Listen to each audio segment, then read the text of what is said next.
He slid the termination folder across the table like it was a menu. No eye contact, no thank you for your service, not even a performative HR nod to closure. Just a smug little flick of the wrist and that phrase, sign or leave, delivered with all the grace of a parking ticket in the rain. But that wasn't the day it started. Not really.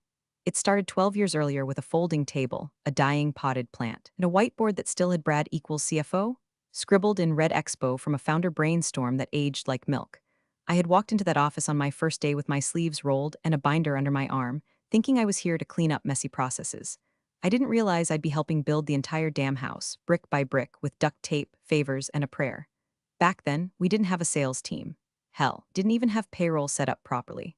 I was writing org charts by hand and chasing our founder around with a pen so he'd sign vendor contracts before the lights got shut off.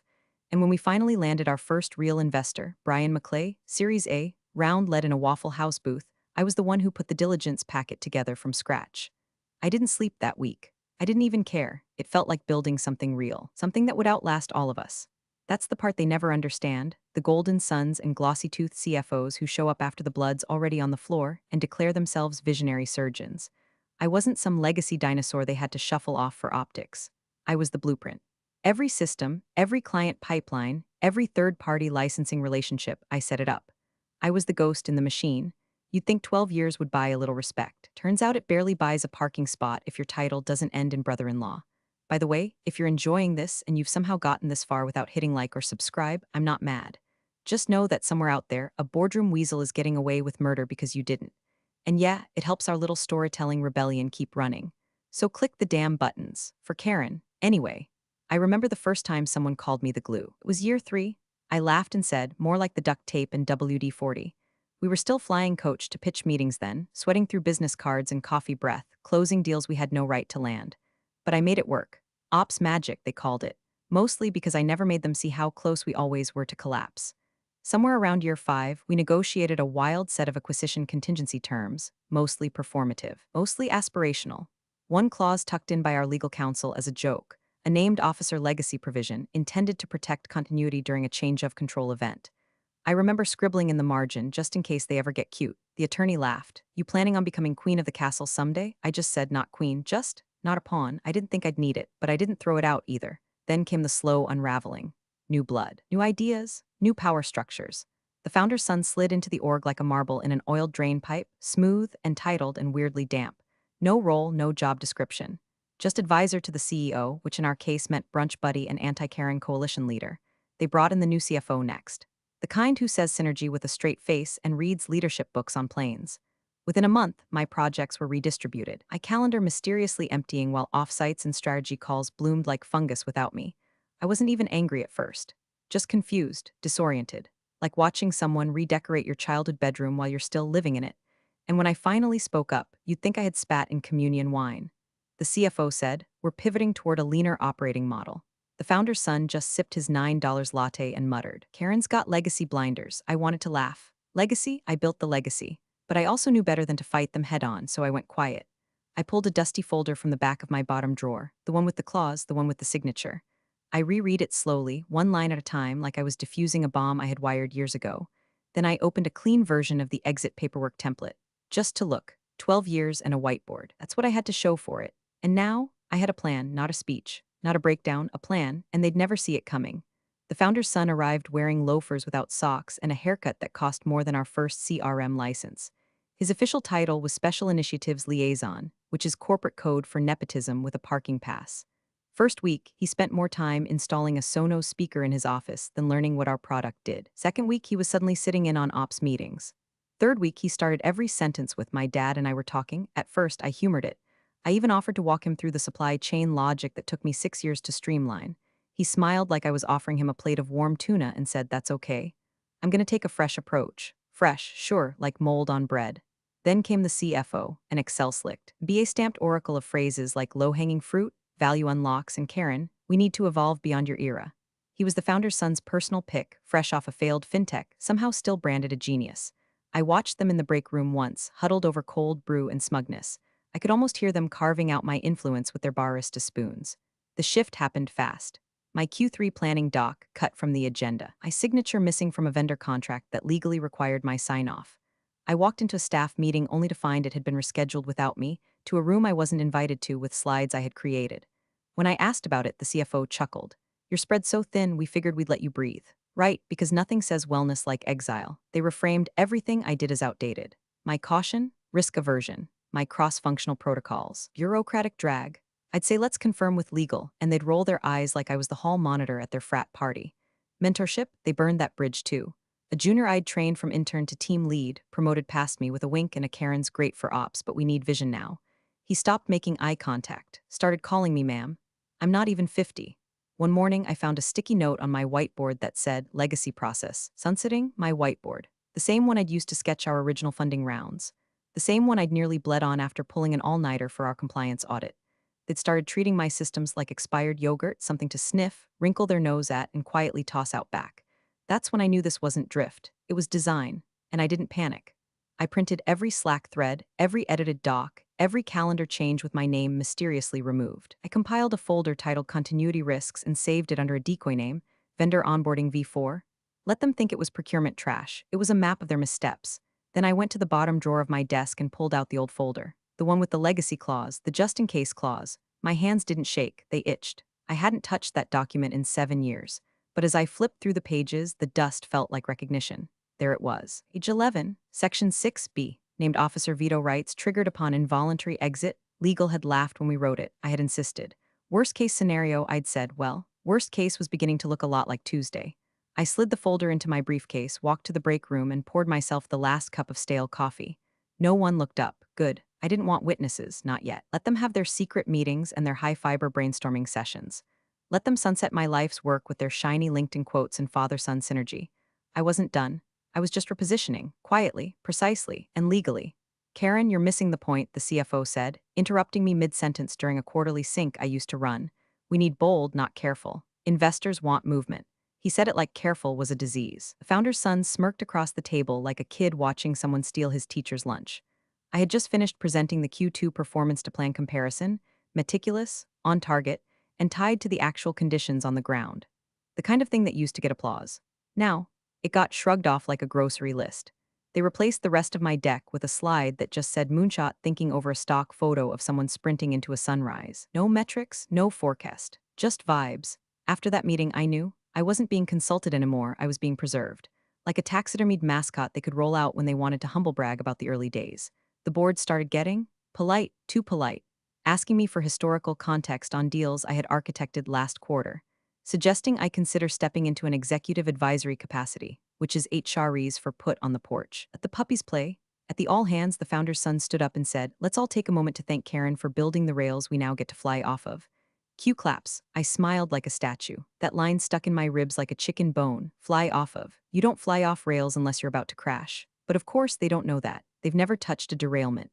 Then came the real cut. My direct reports started disappearing. Reassigned overnight. No heads up. I'd log into our project tracker and see my senior ops manager suddenly tagged as reporting to CFO. My analytics lead gone to special initiatives. I confronted the CFO. He blinked and said, we're just re-optimizing flow. You're still the spiritual lead. Spiritual lead. Jesus. I stopped arguing. I stopped suggesting. I stopped trying to prove my worth to people who thought gravity was optional. Let them float. I'd keep walking. Back in my office, what was still technically mine, I pulled up the exit paperwork template. The one we used for departing executives. It hadn't been touched since our old CMO left mid-panic attack during a failed rebrand 3 years ago. I opened a clean copy. Then I opened the clause. Section 6B. Named officer rights in the event of involuntary termination. There it was, legal relic I had fought to preserve when we rewrote the acquisition documentation. In the event that name redacted is removed involuntarily from her position without cause, she shall retain sole veto power over material change of control events for a period of no less than 18 months post-termination. I had written that clause, negotiated it, buried it, and most importantly, they hadn't removed it. The new CFO? He didn't even know it existed. Founder's son? He probably thought named officer was a Marvel character, so I did what I always do. I made a copy, I updated the name.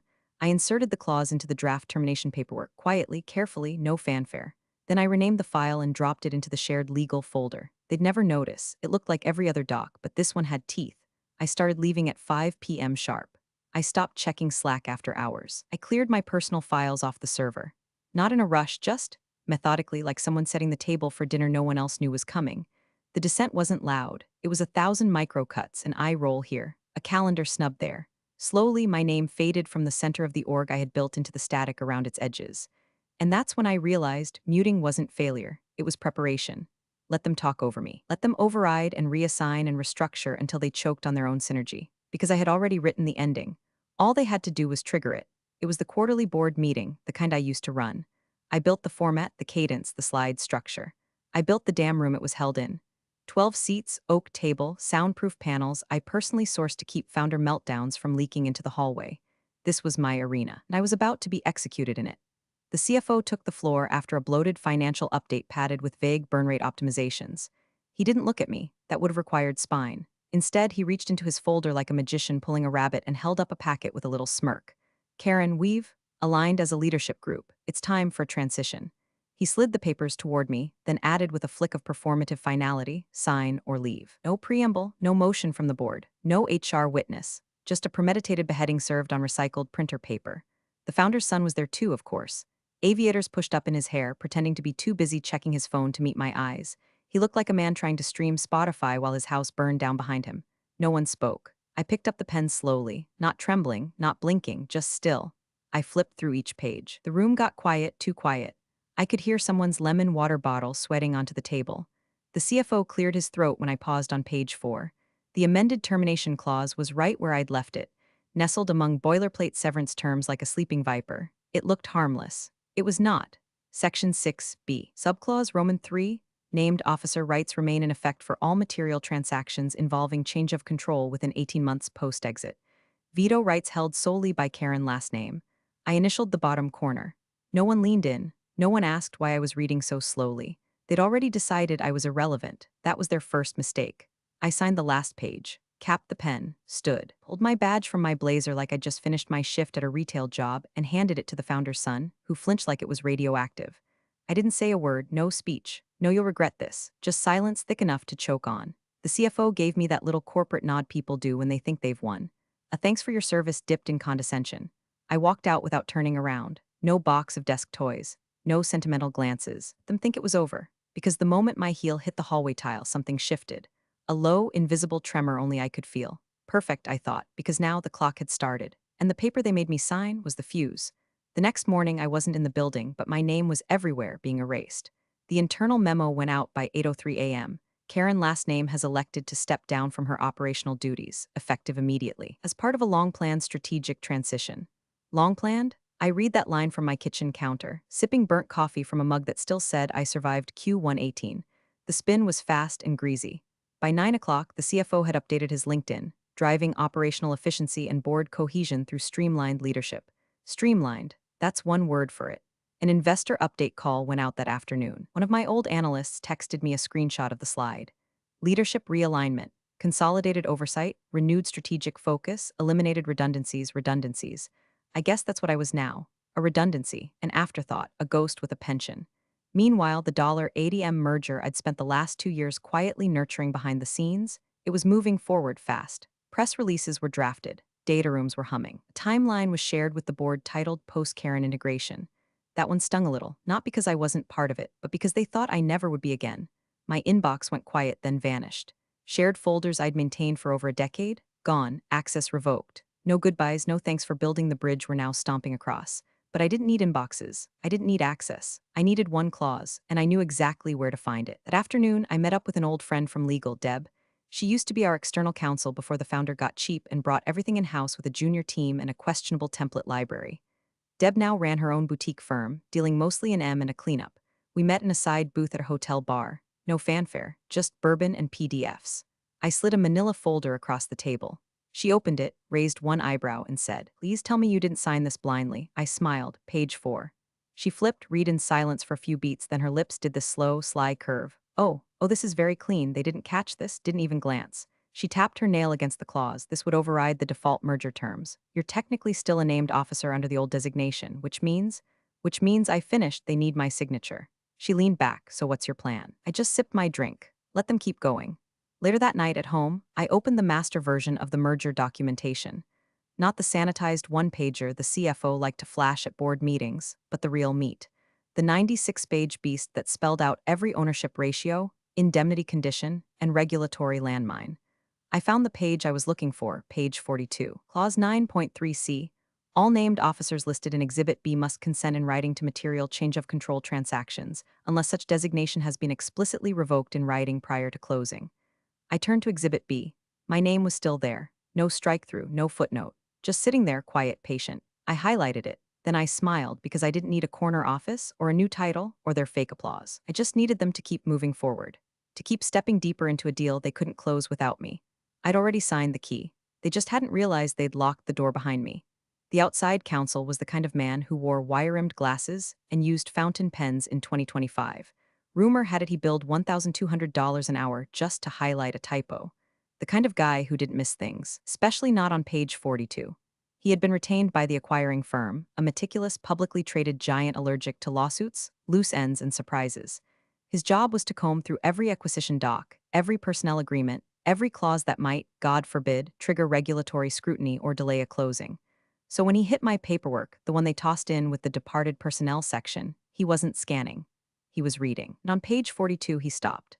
Section 6B, Roman 3, Legacy named officer consent clause language, crystal, formatting, embedded, signature, mine. It hadn't been removed, it hadn't been superseded, and worst of all for them, it hadn't expired. He blinked once, then leaned back. See, most terminations are boilerplate, one size fits all. Rip off the Band-Aid, hand over the NDA reminder, smile for HR. But this one had teeth. Quiet, sharp, and perfectly legal teeth. He flagged it in his notes, no highlighter, no exclamation point. Just a silent bracket around the clause and a marginal scribble. Potential issue, consent rights intact. He didn't call the CFO. He didn't call the founder's son. He called the lead counsel for the acquiring firm and said, "We need to review something." Off cycle. By the next morning, a board call had been scheduled. The calendar invite was vague. Document consistency check. Internal eyes, only the founder's son RSVP'd maybe. The CFO marked yes but didn't read the agenda. Because of course they thought this was just legal busy work. A pre-close rubber stamp. They had no idea the axe was already swinging. Meanwhile, I was at home, reorganizing my spice rack. Not because I needed to, but because the idea of some $80 million merger being hijacked mid-flight while I alphabetized nutmeg, chef's kiss. The thing about leverage is it works best when you don't shout, when you don't threaten, when you don't flinch. They'd made the mistake of thinking quiet meant powerless, but I hadn't gone quiet. I'd gone strategic. Now the lawyers were talking, and they were about to learn that the last signature I gave wasn't the end, it was the fuse. The boardroom was full, shoulders tense, laptops open but untouched, coffee cooling in untouched mugs. Everyone expected this to be a formality, a legal bow tie. One last box to tick before they popped the champagne and started planning the press release. The acquiring firm's counsel stood at the head of the table, hands folded neatly in front of him like a priest preparing last rites. No slides, no banter, just one printout in a manila folder he hadn't put down since he arrived. Before we proceed to final consent documentation, he began, "I need to bring your attention to a clause discovered during standard reconciliation." Mild irritation passed around the table like a flu, eyebrows raised, pens twitched, someone exhaled loudly through their nose. The CFO leaned forward, performative smile in place. "If this is about the indemnity language we've already addressed." Lawyer held up one finger. Not rudely, just enough to silence him. He read carefully, like a man unzipping a body bag. "In the event of an involuntary termination, any previously designated named officer shall retain unilateral veto power over all material change of control transactions initiated within an 18-month period post-exit, unless explicitly revoked in writing prior to said termination." A pause. The sound in the room changed. Didn't get quieter, it got denser. Like the air itself had thickened. The lawyer looked up, then repeated, softer this time, just above a whisper but loud enough for every seat to hear, "She now has unilateral veto power over the merger." No one moved. The CFO opened his mouth, closed it, opened it again. That can't be accurate. That clause that's a legacy artifact. She signed the exit. The lawyer adjusted his glasses. She did. "Including that clause, you countersigned." The founder's son slammed his palm against the table. "Where the hell was legal on this? Why didn't we remove it?" A junior counsel in the corner flinched but said nothing. Another board member whispered, "Was that from the old acquisition documents?" The Maclay round, someone else muttered, "Did we even check the version control?" The room was unraveling, quietly, spectacularly, and I wasn't even there. That was the best part. No grand reentrance. No door slam. No look who's back. Just silence and my claws, sitting in the room like a coiled snake they'd all pretended wasn't real. They had erased my name, revoked my access, cut me out, but they never removed my authority. And now, like a ghost with a legal signature, I had returned without lifting a finger. One whisper. That's all it took. And the empire they'd tried to consolidate had just discovered it was still under my jurisdiction. Call didn't come from the CFO, not from the founder, not even from the son. It came from the lead investor, Brian McClay himself. His voice was lower than I measured, like a man who'd just watched his portfolio skid into a ditch and realized the only tow truck in town was the woman he'd underestimated. Karen, he began, skipping pleasantries, we've hit a procedural complication.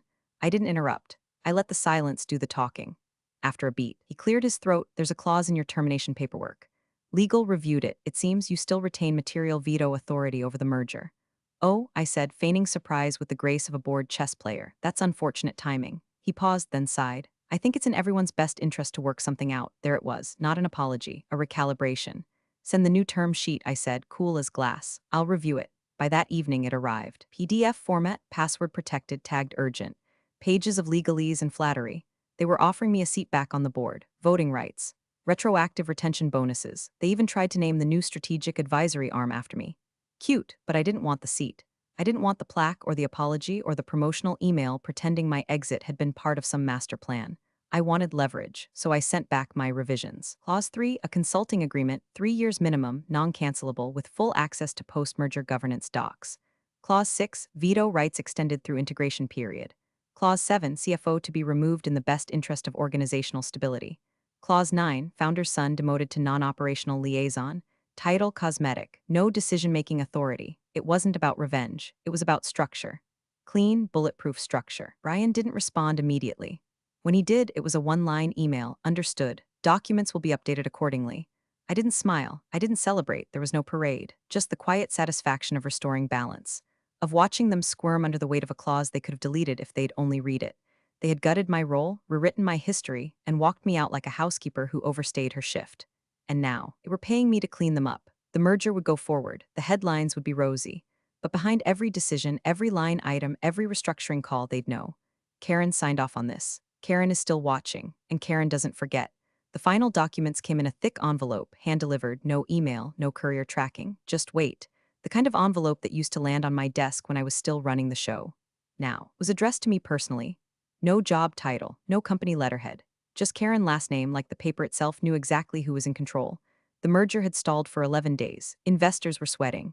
The acquirer's legal team had called it a regrettable oversight in clause reconciliation. Internally, they called it something else, Karen's clause. I read through the fresh terms line by line, red pen in hand, not for edits, for confirmation. Page 7, consulting agreement 3 years, minimum, executive level access. No termination without mutual consent. Includes decision rights on any structural changes made during integration. Page 14. Governance adjustment effective immediately upon merger close. The CFO will be reclassified as transitional support for the duration of a 30-day knowledge transfer. Page 18. Board acknowledgement Karen last name to retain final approval authority over all investor disclosures and post-close strategy changes. Page 24. Org chart revision founder's son to assume a non-voting brand liaison role. All operational authority removed. Title, Special Legacy Advisor. They could have fought me, could have dragged it out in arbitration, could have pretended to challenge the clause. But that would have delayed the deal by quarters, risked their valuation, spooked regulators. No, this was cheaper, quieter, cleaner. So I took out my own pen, the one I had signed our series a term sheet with all those years ago, and added one final line to the contract margins. Signature reflects full and final approval of revised merger conditions. Subject to no further amendment. Then I signed. Slowly, intentionally. The next morning, the press release hit the wires. Company name announces strategic acquisition by acquiring firm. Merger to drive innovation, streamline leadership, and honor legacy foundations. They didn't mention me by name, that was fine. Because 900 miles away, I was sitting in a creaky chair on the back porch of my lake house, coffee in hand, watching fog peel off the water like ribbon. The signal here was patchy, but the email notification still made it through. Subject, deal closed, I didn't click it. Didn't need to, I'd already written the ending. And now they were living in it. The empire didn't collapse. It evolved under my terms. The son had his cosmetic title. The CFO was gone. The investors were happy. And me? I didn't need a comeback tour. I didn't need applause. I had the only thing that ever mattered, control. Sign or leave, he'd said. I smiled into the morning silence. You should have read what I signed. Big thanks for watching, you sneaky seniors. Subscribe to keep the coffee pot brewing revenge. Your ex-colleagues won't know what hit him.